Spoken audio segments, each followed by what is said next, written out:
Hello everyone, how you doing today? Just thought I'd report on another few updates. Actually making quite good progress, I'll show you in a minute.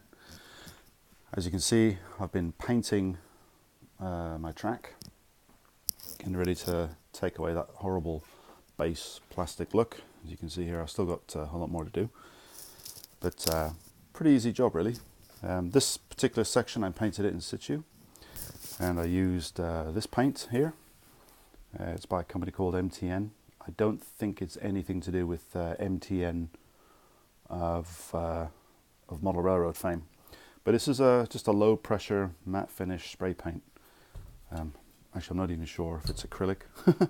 Anyway, this brown I used over here because I wanted to try a different color, and then we got a slightly rusty red, which you can see I've used on a little section there.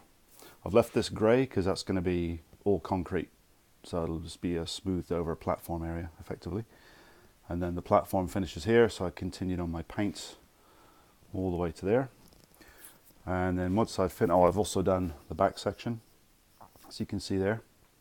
That whole section there I did in two parts. I clicked it all together, put it on the floor on a spray mat, and just sprayed it. One small issue when I went to install this track up here, even though my plan showed I could use the normal Kato long straight, I couldn't. I had to use a 3/4 straight, so those I'll have to paint again, but that's no big deal. Yeah, that's it. Also, some more updates. I've redesigned the yard, as you can see there, and I'm quite happy with that. I just wanted a few basic industries in this section, not to be too busy.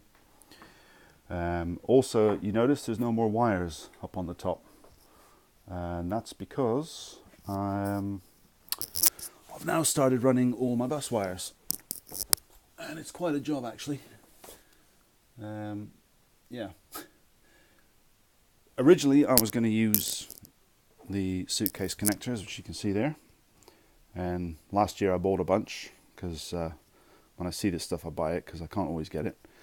But anyway, these are for 3mm cable, and obviously being in Europe everything's a millimeter.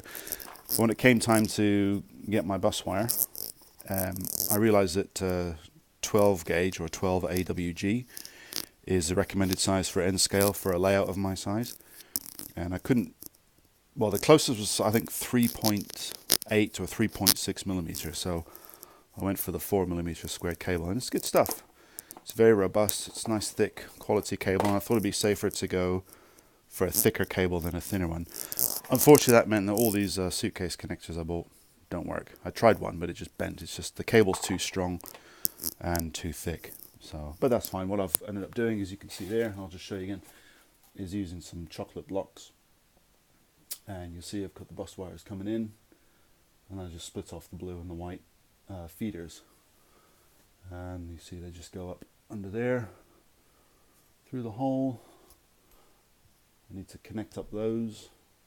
And in fact, this section is the only one I've done. I now need to do the rest of the layout. But I'm hoping to get it finished today. And maybe even in danger of running a train by the end of, either end of today or end of the next build session. But anyway, that's it from me. Thanks for watching, and I'll send you another update just as soon as I make some more progress. Thanks.